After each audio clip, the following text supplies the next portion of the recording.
particulars in terms of Article 145(1) of the Constitution upon which the proposed motion is made, signed by the member and signed in support by at least Standing Order 64(1)A lays out the criteria for admissibility of grounds for removal from state office. For clarity, Standing Order 64(1)A states, and I quote, "The grounds specified in a motion framed clearly to particularize and disclose a gross violation of the Constitution or other written law, where gross violation of the Constitution or other written law is indicated as a ground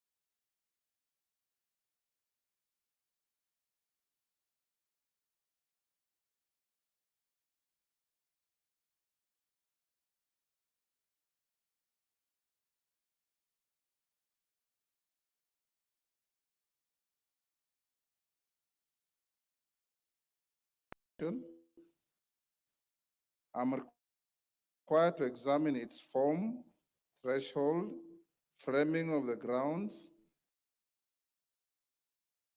and attachment of the necessary evidence. Standing Order 64(1) provides for the criteria for determination and standing orders to form and the threshold. On A, in right, B, the particulars 151B of the Constitution upon which proposed motion made, and C, be signed by the member.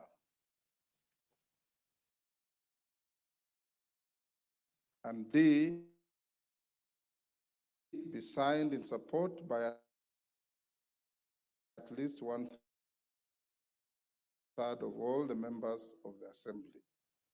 Having examined the notice of the special motion by the member for Kibwezi West, I find that the special motion meets form and thresholds out in Article 5 and 151B of the Constitution and Standing Order 64(1). I've also satisfied myself the members who have appended their signatures. Special motion exceeds threshold 17 members in this House. Members with regard to administration, the grounds set out in A, which provides them specified in a special motion shall be admitted if A, framed early to particularize and disclose a gross violation of the Constitution or other written law, where gross violation of the Constitution or other written law is indicated as a ground for the intended removal. B, stating with precision the provisions of the Constitution or other written law that are alleged to have been grossly violated, where gross violation of the Constitution or other written law is indicated as a ground for the intended removal. And C, accompanied by necessary evidence, including annexures or sworn testimonies in respect of the allegations. Honorable member, removal from office by impeachment of His Excellency the Deputy President. In addition,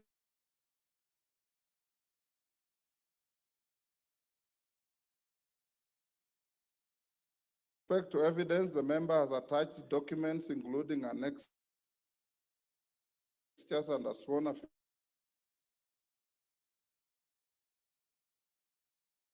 David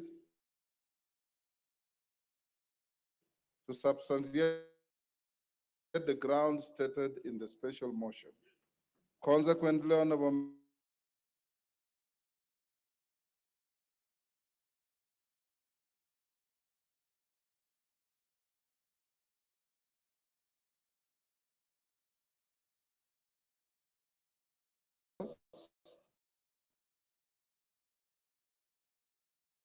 having determined that the special motion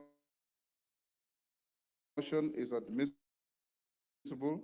let me now focus on the notice of the special motion to the House. Standing Order 47-4A provides that office, a member shall give notice of motion in the House within 3 sitting days following approval by the Speaker. In the circumstances, therefore, the member for Kibwezi West ought to give notice of his special motion either today or tomorrow. The nature of the type of special motion, I will at order number 6, that is notice of motion, accord an opportunity to the member for Kibwezi West to give the notice of the special motion. Thereafter, I'll give further guidance to the House on the next steps to take. The House is accordingly guided. I thank you.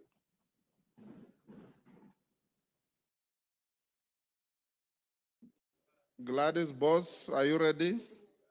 We'll go back to order number 5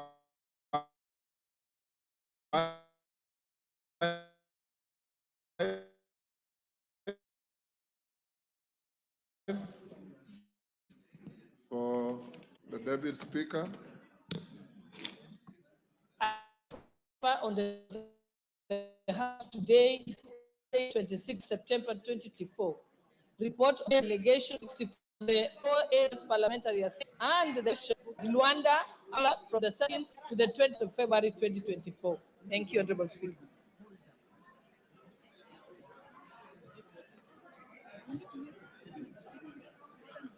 Honorable Speaker. Order. Order. Honorable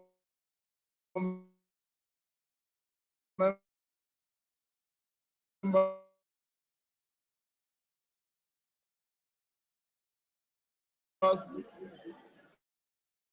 Order. Take your seats. Order. Honorable members. Order. Order. Notices of motion. Honorable Speaker, notes the report of the Kenyan delegation to the 64th session of the OACPS Parliamentary Assembly and the first session of the OACPS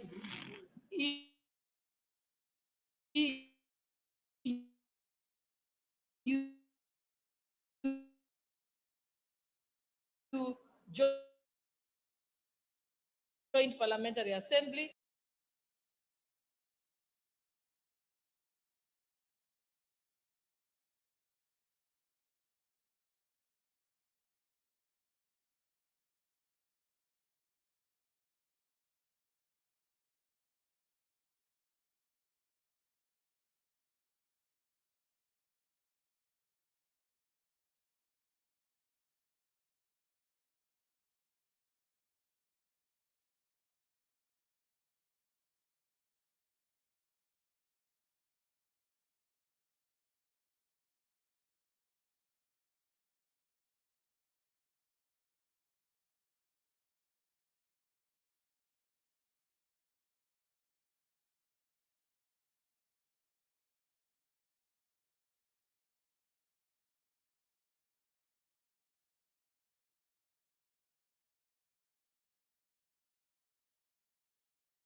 read together with Article 145 of the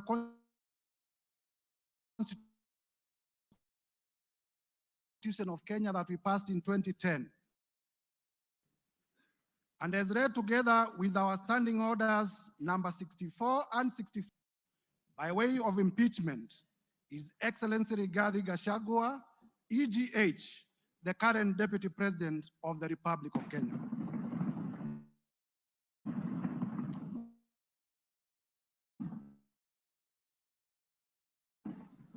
Mr. Speaker, sir, and honorable members, for impeachment. Mr. Speaker, in compliance with the law, as stated earlier, the grounds are concise, precise, are particularized in the motion, and this is a motion, and are supported by material in the nature of documents, affidavits, and electronic evidence. Mr. Speaker, I will also be present to testify to collaborate the evidence that we have adduced in support of the grounds of impeachment. Mr. Speaker, honorable members,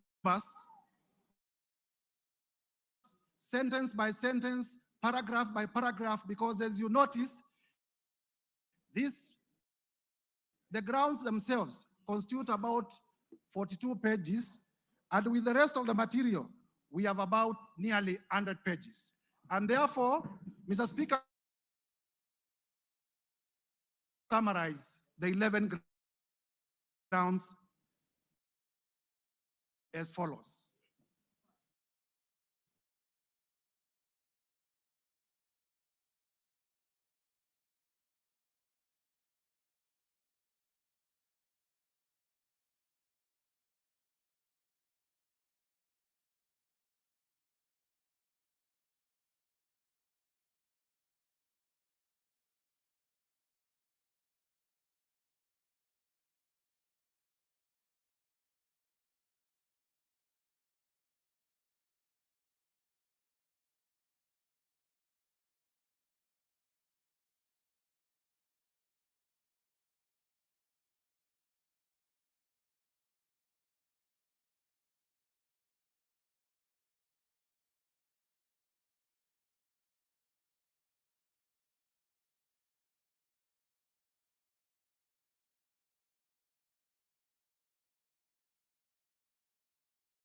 C and D of the Constitution of Kenya. And when the time comes, Mr. Speaker, I will be laying detail, article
of the Constitution of Kenya. I will further demonstrate underground 5 that His Excellency Rigathi Gachagua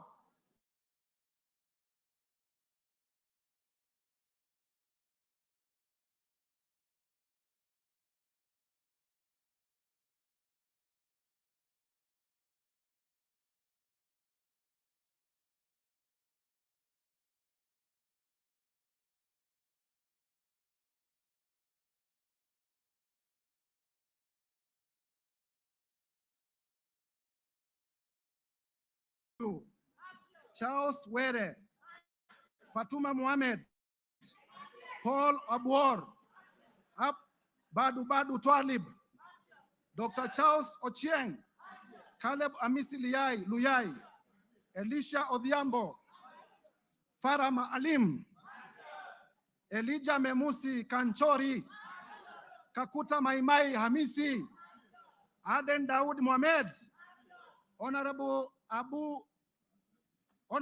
Wanjala, Honorable Peter Orero, Honorable Martin Peters Owino, Honorable George Peter Kaluma, Honorable TJ Kajuang, Chiforomondo Mwangale, Honorable Donya Doris, Stephen Mogaka, Felix Odiwar, Geoffrey Odanga, Honorable Tim Wanyonyi, Honorable Christine Ombaka, Honorable Hussein Weitan, Honorable George Aladwa, Joseph Oyula, John Bwire, Omar Mwini, Catherine Omanyo, Danson Mwashako of Wiper Party, Innocent Mugabe, Charles Nguna, Mwingi West of Wiper Party, Honorable Elsie Muhanda,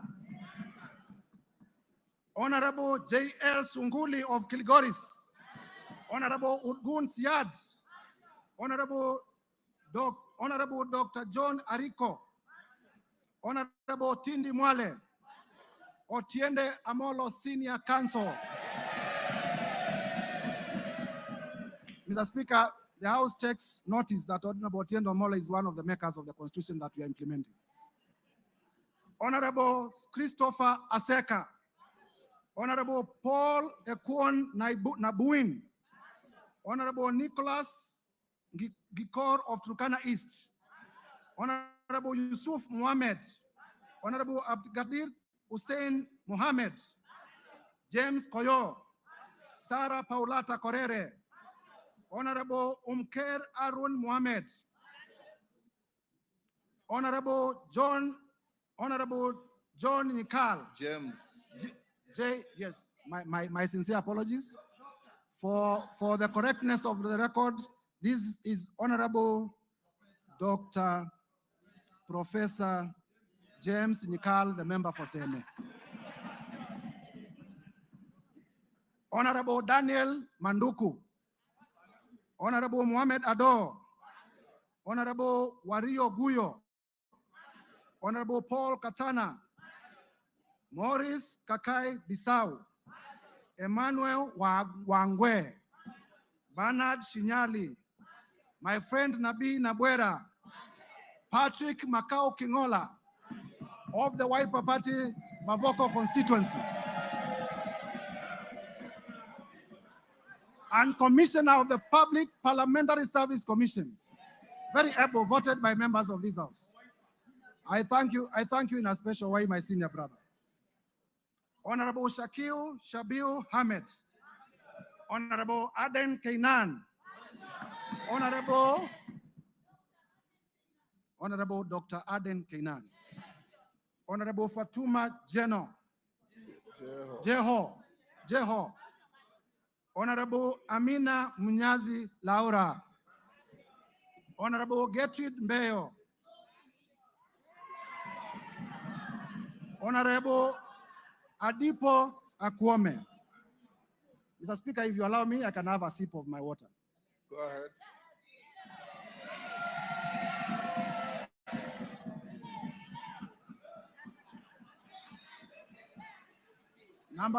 Number 134. Number 134, Abdi Omar Shurie, the chairman of the Committee of this House on Public Debt. Honorable Tom Oluoch, the member for Dagoretti Beatrice Elachi. Honorable Samuel Arama, Honorable Guyo Jaldesa, Professor. Honorable Anton Kibagedi, my brother. Honorable Samuel Atandi, my brother. Honorable Ruth Honorable Ruth Busia. Honorable Ruth Odinga Busia, the women rep for Kisumu County. Honorable Eve Obara. Honorable Johnson Manya Naika of Mumias East. Kipyegon Joanna. Omboko Milemba. Marwa Maisori. Moses Kirima. Lydia Aiga Mizigi. Adan Aji Yusuf. Mumina Bonaya. Charles Gimose. Mohamed Tubi. Zahir Janda. Clemens Lawyer. Zuleka Hulbal Arun. Lekumontare Jackson, member for Samburu East. Anton Kenga Mpe. Ukimwona Mpe. Bashir Abdullahi. Didmas Barasa. Malulu Injendi. Geoffrey Mulanya. Frederick Ikana. Mr. Speaker, for completeness of the record, there are names that I have cancelled and I have signed against the cancellation. Honorable Titus Amala, Joseph Dena, Honorable Kivai Kagesi, Honorable Vincent Musyoka, aka Kawaya, member for Mwala, Honorable Fabian Muli, Honorable Caleb Mule, Honorable Joshua Mwalio, Honorable Dr. Rachel Nyamai Kaki, Honorable Nimrod Mbai, aka KPLC, Honorable Dido Raso, Honorable Lekuton of Laisamis, Honorable Chief Whip Silvanos Osoro, Honorable Abdisarat K. Ali, Honorable Abdul Haro, Honorable Mary Emase, Irene Joki, Nebat Muriuki, George Gachagua, Stephen Karani, Gidhua wa Masukuru, Rahabu Mukami Washira, Joroge Wainaina, Elijah Njoroge Kururia, Epuyu Nanok Daniel, Mudhoni Marubu Monica, Kenneth Tungulu, Mudhama Stanley, Joseph Emanthe Namur, Faith Gitau, Cecilia Asieni Ngitit, Pamela Njoki Njero, Rahab Robert Basil, the member for Yatta and Wiper Party.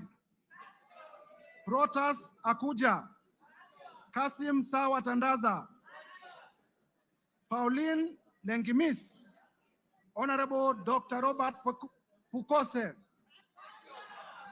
Honorable George Sunguia, Honorable Joash Nyamoko, Kitlai Olentutu, Lea Sankaire, Lemankon Aramat, Agnes Pareño, Gabriel Tongoyo, Rebecca Tongay, Catherine Wambelinya, John Makali of Kandui, John Chikati, Susan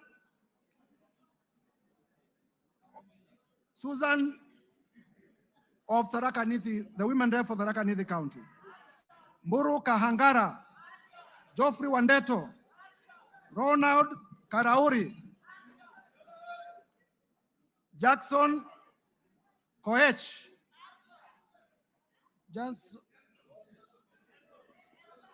Jackson Kosgei of Baringo, Adams Kipsanai, Kagogo Bowen, Jematia Sergon, William Kamket, Catherine Ngalechei, Ruben Kiborek, Kimaiyo Gideon, Musa Sirma, Joseph Kipkarus, Joshua Kandie, Charles Kamuren, John Waluke, Richard Yegon, Richard Kilel, Brighton Yegon, Francis Sigei, Kipngetich Koech, Lynette Chepkoril Toto, Justice Kemei, Nelson Koech, Beatrice Kemei, Joseph Cherorot, Kibet Komugoi, Hilary Kosigei, Benjamin Langat, Mutai Alfred Kiprono,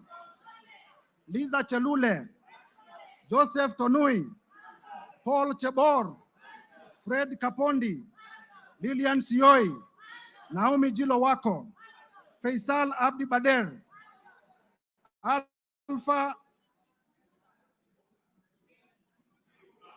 Miruka of Bamachoke Charge, Deko Baro, Innocent Obiri, Ogola Gideon, Honorable Sabina Chege, the party leader of the Jubilee Party,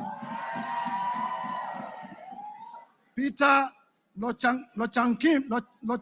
Lochakamping of Sigor, Samuel Chemulel, Rael Kasiwai, David Kosing, Titus Lote, Joseph Samal Wamwa, Honorable, the handwriting is sometimes difficult, right? The member for Samburu North. Eli. The Honorable Letipila Eli. Lelitila Lady of Samburu North. The Honorable Kareke Mbuki. The Honorable Martin Pepela. Wanami Wamboka. David Ochieng. Ferdinand Kevin Wanyonyi. Gladys Boss Chepkosgei Sholei, the women rep for Sinigishu, and my former teacher. Paul Kipchil Biego, Marianne Kitani, Samuel Kiprono Chepkonga, Janet Sitienei, Muge Chepkosgei Cynthia, Joseph Kosgei Lelmengit, David Kiplagat, Julius Kipibiwot, Julius K. Ruto, Bernard Kitur, Phyllis Barto, Professor, Oscar K. Sudi, Engineer Oscar Sudi, Dan Wanyama, Honorable Dr. Adagala Beatrice, Amina Dika, Abdi Ali Abdi, Hussein Abdi Bare, Gonzi Rai, Ibrahim Abdi Sanei, Honorable Ker Kasim, Honorable Salah Farah, Karoli Omondi, Robert Gishimu, Michael Mushira, Jared Okello. Jared Okello is my last name, making a total of 291 members. Tutavuka hiyo daraja tukifika hapo, kwa sababu sijui nini itafanyika. Mimi si Mungu, si malaika. Wacha tu iletwe, iende vile taenda. Uamuzi utolewe, tuone vile tatokea. Kulingana na vile taenda, wakati ikifika tutasema vile tunaona na vile tunafikiria na vile tutapanga hii mlima. Lakini hata ikiwa matokeo 2024 and received by the clerk on the 27th of September 2024, and I have it in my hands and I'll be laying it shortly. Number 2, with this special motion, Mr. Speaker, I am also laying before the table of the House the list of 291 members of the National Assembly who signed in support of the motion. Mr. Speaker, number 3, I will also be laying the bundle of evidence in support of the grounds in the motion. And number 4, I will be laying the list of witnesses, all contained in this bundle. Mr. Speaker, Kenyans will be shocked. Indeed, Kenyans will be very shocked when we finally unravel and demonstrate the grounds and the supporting evidence. I therefore, through you, Mr. Speaker, humbly request the House Business Committee to allocate me ample time at the time of moving the motion so that Kenyans can appreciate in detail the injustices that have been committed against them by the person of the Deputy President. I thank you, Mr. Speaker, and I beg to give notice of the special motion and to lay the said documents on the table of the House. And if you allow, Mr. Speaker, as I conclude, please allow me to highlight the following. Order. Mr. Speaker, I am a Christian, and I often read the Bible. And the Holy Bible, in the book of Proverbs 29 verse 16 says as follows: when the wicked are in authority, sin flourishes. But the godly, and mark the godly in small g, will live to see their downfall. That is the Holy Book as contained in the book of Proverbs 29:16. Further, Mr. Speaker, in the book of Mark, chapter 9, verses 42 to 47, it says as follows, and I quote: If anyone causes one of these little things, honorable members, Kenyans, please listen carefully. If anyone causes any one of these little things, those who believe in me, to stumble, it would be better for them if a large millstone were hung around their neck and they were thrown into the sea. 43, if your hand causes you to stumble, cut it off. It is better for you to end a life maimed than with two hands to go into hell, where the fire never goes out. 45, and if your foot causes you to stumble, cut it off. It is better for you to end a life crippled than to have 2 feet and to be thrown into hell. And if your eye causes you to stumble, pluck it out. It is better for you to enter the kingdom of God with 1 eye than to have 2 eyes and be thrown into hell. Mr. Speaker, if Kenyans cannot get services because of Deputy President Gachagua, we'll be pleading, pluck him out from government. Mr. Speaker, honorable members, it is my belief that these 2 quoted verses are also true to the Quran and to other holy books. Turning now to our own jurisprudence.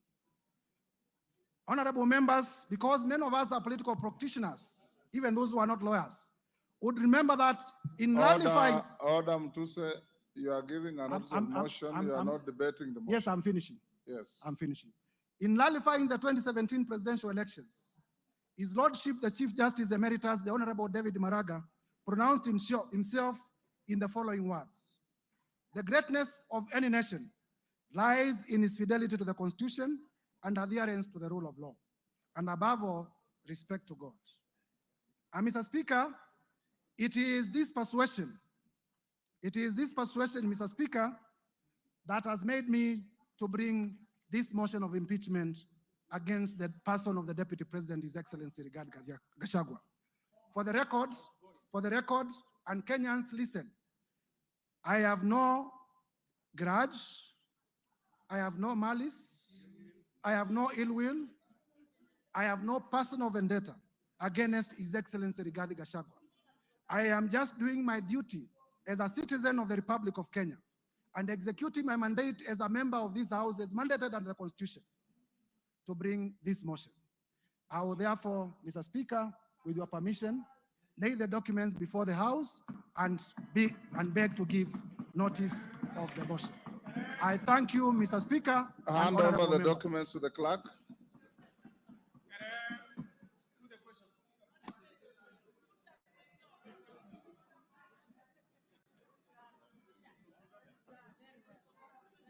Yes, Ruku, what is it? Order, members. Ruku, what is it? Honorable Speaker. In relation to the motion? Yes. What is it? Honorable Speaker, I rise to seek your clarification on the special motion for the removal of the Deputy President. Honorable Speaker, as you are aware, 4 seats in the House are vacant following the resignation of the Honorable Obio Wadai and Honorable John Badi upon being appointed as Cabinet Secretaries. Further, as you are aware, the seat of Magarini constituency was declared vacant following a successful election petition. The Banisa constituency seat was also declared vacant following the unfortunate demise of our colleague. In this regard, we are now 345 members in this House and not 349 members. Honorable Speaker, in this right, what the threshold shall you use to determine whether the special motion, what is the threshold, Mr. Speaker, shall you use to determine whether the special motion meets the constitutional threshold? Differently put, Mr. Speaker, to pass this motion, shall we require 2/3 of 345 members or 349 members? In my view, vacant seats should not be counted. Order. You can't ask a question and answer it. You cannot ask the question and answer it. Honorable Speaker, let me prosecute. I'm trying to prosecute my point of order. In my view, vacant seat should not be counted in determining the voting threshold. Further, I wish to seek your clarification on whether our proceedings are varied in the right of the 4 vacant seats. Thank you, Honorable Speaker. Thank you. You've made your point. Bashir?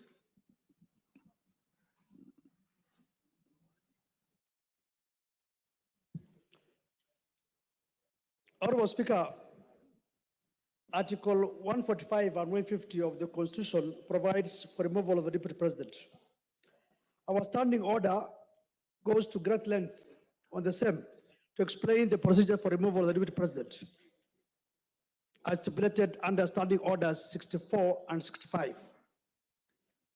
Honorable Speaker, what is clear from reading of Articles 145 and 150 of the Constitution is that the role of this House is just to pass the resolution as to whether the Deputy President shall be impeached or not.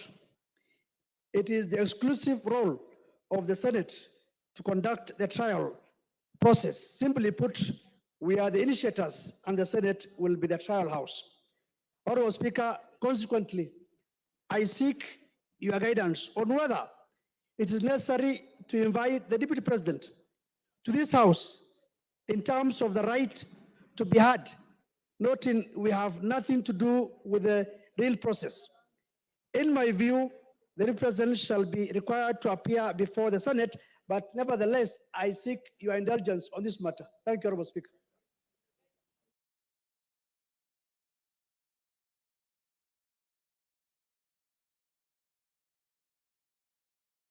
Honorable members, we'll leave it there. Yes, Junet. Mr. Speaker, I don't intend to anticipate the debate. I will not allow you to. Yeah, because this is just a notice of motion. But Mr. Speaker, there are matters that surround the notice of the motion that needs your guidance and action, Mr. Speaker, because, Mr. Speaker, this is a very momentous issue. Because, as you are aware, when this country gave itself the new constitution, Mr. Speaker, Kenyans were very happy. And this is one of the moments in this House, Mr. Speaker, when we are going to exercise Article 150, which has not happened before.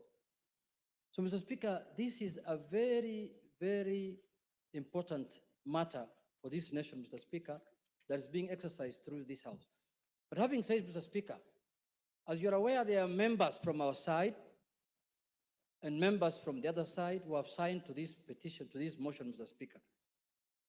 And Mr. Speaker, I wanted to get your assurance as the boss of this House, as the leader of this House, as the Speaker of this House, Mr. Speaker, that the 291 members of Parliament who have signed to this motion, Mr. Speaker, their safety and security will be guaranteed, Mr. Speaker. Because The motion does not end at the tabling, at the notice of motion today. It will go through a process. It will be formally again moved. Members will debate and members will vote on it. Mr. Speaker, we want those 291 members of parliament to turn up here the day of voting, Mr. Speaker, without missing any one of them, Mr. Speaker. Mr. Speaker, we have just passed the new Inspector General of Police the other day here, Mr. Kanja. From, not really. He must take responsibility as the Inspector General of Police, Mr. Speaker, to guarantee the safety, as the Inspector General of the country, Mr. Speaker, to guarantee the safety and the security of the 291 members of the Mr. Speaker, you know this thing. What we are doing is not a small thing, Mr. Speaker. When Trump was being removed, was being impeached in the United States, Mr. Speaker, you know what he attempted to do. And what can happen here, you know, Mr. Speaker. And let us not fight, let us not begrudge anyone, because what the House is doing is constitutional, because the House is just exercising its mandate. It's not doing anything outside the Constitution. There is nothing unconstitutional that's happening in this House, Mr. Speaker. You can impeach a cabinet secretary, you can impeach a deputy president, you can impeach the president if you wish so. So, Mr. Speaker, this is an exercise that is given to us by the Constitution. So, Mr. Speaker, You've made your point. I have made my point, but I conclude by saying this, Mr. Speaker. That, Mr. Speaker, when we were elected, Mr. Speaker, as members of parliament, we became the staff of the Parliamentary Service Commission. Each member here, Mr. Speaker, their employer, they are employees of the Parliamentary Service Commission, which you are the chairman, Mr. Speaker. So, Mr. Speaker, I have spoken on behalf of the members because when they were signing, that is what they told me, Mr. Speaker, as the minority leader. They told me, we are in support of this thing, we are really ready to move, but we want things done legally and procedurally and within the Constitution, inside Parliament and outside Parliament. Thank you, Mr. Speaker. Thank you. I don't want to open debate. Yes, Whip, what's your point of order? Honorable Speaker, I also seek your guidance and indulgence on the notice of motion that has just been tabled here today, because we all agree that post-2010 Constitution, this is unprecedented. In as much as it happened years back, this is very new, post-2010 Constitution, and we will need a bit of some guidance. Ordinarily, Honorable Speaker, any motion that is brought before this House and that is of public interest goes through the entire process, including public participation, Honorable Speaker. I need to seek your guidance and indulgence on the place for public participation as far as this notice of motion is concerned. Because looking at the jurisprudence that has been made by the courts and the lower legislative arm, which is the county assemblies, on the impeachments of the governors and deputy governors, Honorable Speaker, you'll realize and notice that many impeached governors or their deputies challenge their impeachment based on the process of public participation, Honorable Speaker. This is unprecedented, and of course it's my view that to replicate the same, to what happens on the impeachment of governors and deputy governors, and they invoke the element of public participation across the country. You've made your point. Thank you, sir. Yes, Majority Leader. Before you, Majority Leader, Farah has been raising his hand. I'll give you 1 minute, Farah. Mr. Speaker, I also join the other colleagues in this, but I've just one very important, most important in this country to raise. Not only do we have to protect the lives of 291 members of parliament who have appended their signature there, we must also protect the system. The IG must protect our president to the hilt. Because you know the kind of a constitution we have. Any reckless thug can decide to change the course of history if, God forbid, anything were to happen to our president. You get my point? And there are people who we have been so worried lately I get the feeling that they can even have the capacity to plan something like that. Let us make sure this information goes out. Our president must be protected to the hilt until this motion is over. Because if, God forbid, anything were to happen, then we have something much bigger to worry about. Thank you. And those Ichung'wah, guys are you're the last on that. Thank you, Honorable Speaker. My Honorable Speaker, if you will indulge me, I'll add something on security. But before that is on Standing Order 85, Honorable Speaker.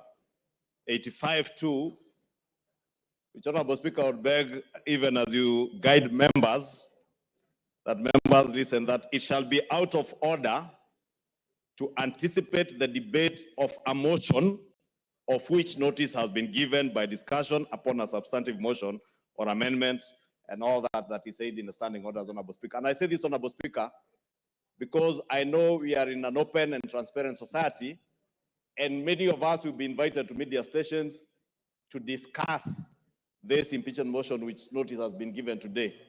Just to caution members that it will be completely out of order to discuss the substance of the motion in media stations before debate, as is contained in our standing orders. So when we're invited to media stations, maybe we be guarded in what we discuss, so that we do not go into the substance of the motion until we are done with debate. After debate, Honorable Speaker, we are all at liberty to discuss, and that includes, Honorable Speaker, both those who have appended the signatures, their signatures, like myself, and the other few who have not appended their signatures, Honorable Speaker. The 58 members who have not appended their signatures. Honorable Speaker, just to add on to what the Honorable Farah and Honorable Junet have said. Honorable Speaker, the security of members of parliament is paramount.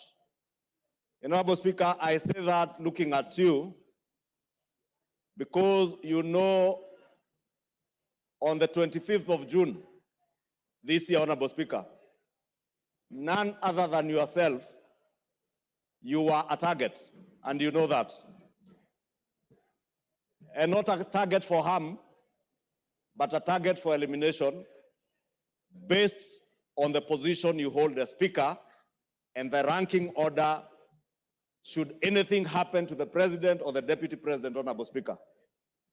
Honorable Speaker, I want to beg that you take with a little more weight the issues raised by Honorable Junet and Honorable Farah Maalim, because, Honorable Speaker, we have seen it on social media.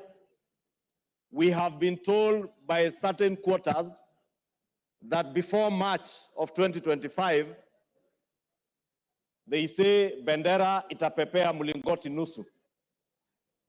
Honorable Speaker, these are weighty issues. And I hear what the Honorable Farah Maalim is saying on the security of the President, and we have no business to advise the Inspector General and the Director of the National Intelligence Service on what to do. But for members of this House, all the 349 of them, Honorable Speaker, you must direct the Inspector General of Police, who was approved by this House less than a month ago, to ensure that when this House is sitting within the precincts of Parliament and even outside and including committees of this House sitting, Honorable Speaker, members are secured. Thank you. And even in their homes, Honorable Speaker, they are secured. Because, Honorable Speaker, I say this, being privy to the information that I was privy to and you are privy to on the 25th of June, and knowing, Honorable Speaker, that as Honorable Junet has said, we are not dealing with an ordinary matter. We are not dealing with an ordinary man. We are dealing with a black man with a very black heart. Thank you, Honorable Speaker. Order, honorable members. Order. Order, members on their feet. Order, Deputy Speaker. Take your seat. Take your seats, those who are honorable members, those points raised, I'll address them later in the day. I want to direct members of the House Business Committee to retreat to room 9 so that we can have House Business Committee. to address, among other things, the process of disposing of this motion in the shortest time possible so that we don't maintain anxiety unnecessarily, and the issues that you have raised about public participation and others. So after the House Business Committee, the Speaker will come back to the House at about 5 and give you direction on what we shall do from here going forward. So I'll now direct the Deputy Speaker to come and take the seat so that members of the House Business Committee, Juneta and your team, Ichungwa, your team, all troop to room 9 for a meeting immediately. I've closed that chapter, Mshomba. You didn't raise your hand when I was giving people. That chapter is closed. I'm sorry I didn't see you. Yes. Pardon?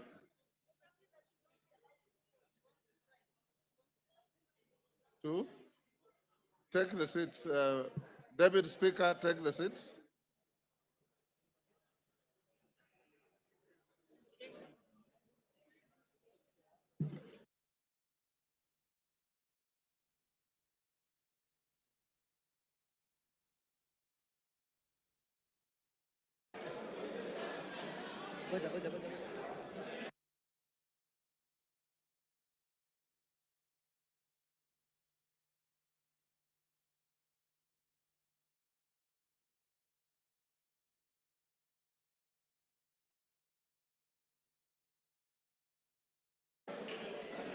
Next order.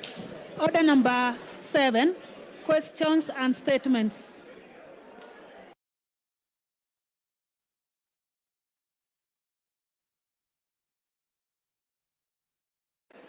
Honorable members, order. The Honorable Member for Funyula. You have a statement, Honorable Member for Funyula. Honorable Thank you, Honorable Speaker.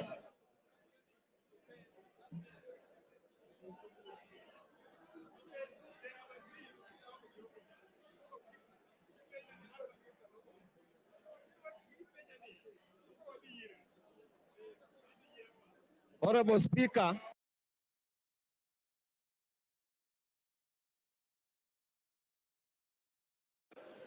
Order, honorable members.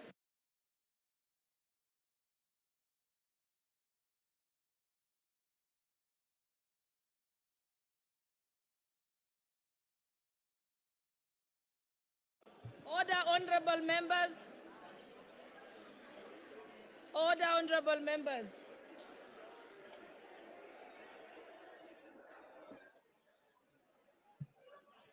Order, honorable members.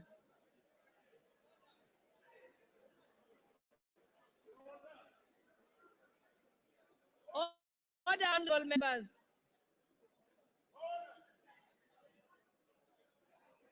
Order, honorable members. Okay, I think we can proceed. Honorable member for Funyula, why don't let's allow Dr. Pukose to make his statement, then you go next. Honorable Pukose, Chairperson of the Health Committee. Honorable members, please. Thank you, Madam Speaker. Thank you, Madam Speaker. I wish to make a statement on the shift from NHIF to SHIF rollout of the universal health coverage.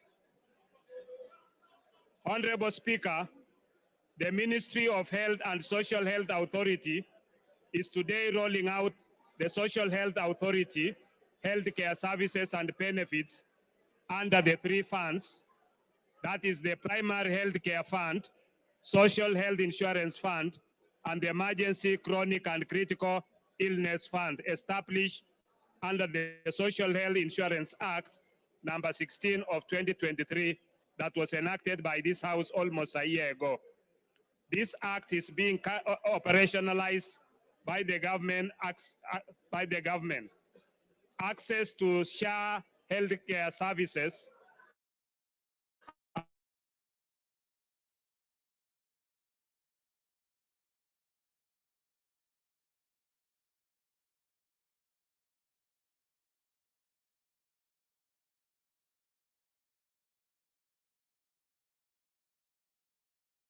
has elicited a lot of debate. Honorable Speaker, members of the Departmental Committee on Health have raised concerns regarding the procurement of this system. In response to these concerns, the Ministry of Health was invited to clarify the procurement process and to provide evidence of compliance with the Public Procurement and Asset Disposal Act, CAP 412C. Honorable Speaker, the committee made the following observations from its engagements with the ministry. One, the Ministry of Health, through the State Department for Medical Services, undertook the procurement of integrated health information technology.